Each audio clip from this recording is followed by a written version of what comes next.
Meron pong bagyo ngayon sa labas ng Philippine Area of Responsibility. Ang kanya pong international name ay Nangka. Ayon po sa Pag-asa, ito po ay nasa labas pa nga ng Philippine Area of Responsibility at maliit ang possibility nito makaapekto po sa ating bansa dahil palayo na po ito papunta po sa silangan.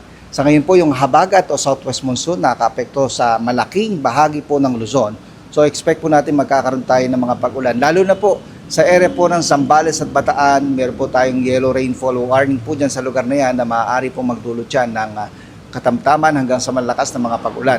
Samantala sa Metro Manila, kasama na rin po ang area ng Ilocos Region, Cordillera Administrative Region, yung Cagayan Valley, Calabarzon, Mimaropa, na labing bahagi ng Central Luzon, Camarines Norte, Aklan, Antique at Capi sa mayroon po ng Visayas yan.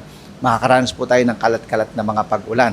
Yung hindi ho natin nabanggit na labing bahagi ng Luzon, ng Visayas at Mindanao, may posibilidad na magkakaroon din po ng papulo-pulo mga pag-ulan, pagkidlat at pagkulog. Ayon po sa Pag-asa, patuloy nating mararamdaman sa mga susunod na araw yung epekto ng habagat.